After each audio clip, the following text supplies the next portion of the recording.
Well, I'm really concerned about the students that are kind of quirky and different, and they get these different labels: ADHD, dyslexia, Asperger's, high-functioning autism, and it just kind of not going anywhere. And when I was in college, they didn't have any of the special accommodation things, but I had some very good professors, and I asked for help, and they gave me the help that I needed in math, and I had to seek out my own tutoring, and I needed to get, tons and tons of tutoring in math. People have got to kind of learn how to seek out help. I'm seeing one problem I'm seeing in a lot of kids today, just even the normal kids, is they've taken the hands-on classes out of the schools, things like wood shop and cooking and stuff like that, and kids have a hard time just figuring stuff out. They don't do unstructured play groups anymore, where they've got to, negotiate and figure out how to do something like building a tree house or something like that with the other kids. That's stuff growing up in the 50s that, I just did. And I think it teaches practical problem-solving skills. And one of my big concerns today, especially with some of the messes we got in government, is you got people graduating with degrees in something like political science or public administration, and they've never done anything practical. They're so far removed from what's going on down there on the ground.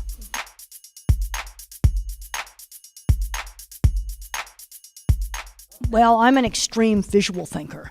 And when I was a young kid, my mother always encouraged my ability in art. And then I used my ability in art to design systems for handling cattle.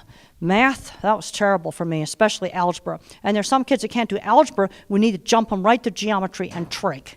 Because it turns out there's two kinds of visual thinking. There's my kind of visual thinking, where I think in photorealistic pictures and can't do algebra. Then there's another kind of more abstract visual thinking. This person is a pattern thinker. They think in patterns, think organic chemistry, think origami. And oftentimes these kids aren't very good readers, but they're the ones that will be your engineers, your mathematicians, your statisticians, your rocket scientists, Silicon Valley people. And we got to work on building up the area of strength. I'm getting very concerned that the very strict requirements for algebra are going to block a lot of people out of college. Because when I went to college in the mid-60s, finite math was the required class with matrices, probabilities, and statistics. Had to have a ton of tutoring, but I managed to get through it. If it had been college algebra, I would have just been sunk. I get worried about screening out people that could be talented individuals. Obviously, I can't go into chemistry without algebra, but I didn't go into chemistry. What I do with the livestock, actually, if I got a degree in it, would be industrial design. And I don't see why an industrial designer has to take semester after semester of college algebra.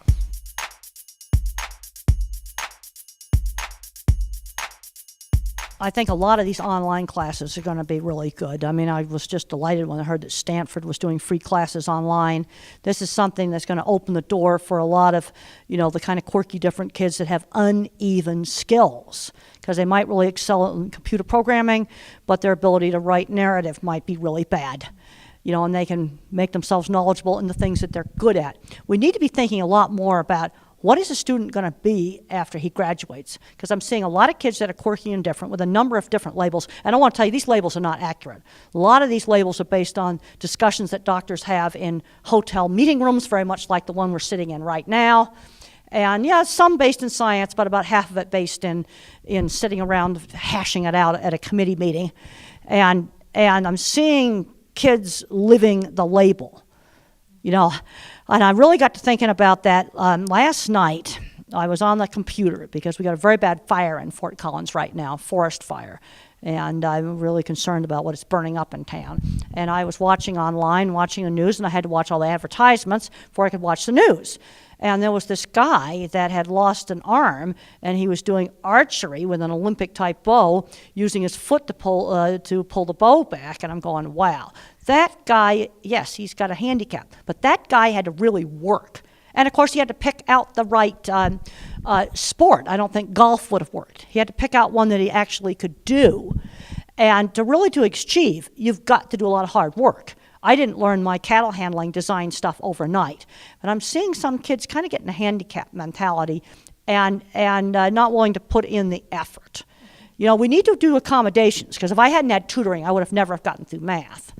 But on the other hand, we can't coddle these kids either. I think there's a number of kids that need to take a lighter load. Maybe I shouldn't call them kids, but when you're in your 60s, then, They're 20-somethings are kids to me. I'm sorry about that. But on the other hand, we shouldn't coddle them. I mean, there's some accommodations they need, and there's some students that I think definitely need to be taking a lighter load, like maybe take 5 years to get through. Because I've seen students go in and they're crashing and burning in the freshman year. And if they'd taken one less course, that might not have happened.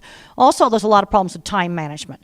Even in all my normal students or in my livestock handling class, about 75% of my students turn in their assignment on the last day. And I say to them, if you turn your assignment in early and it's bad, I'll let you do it over.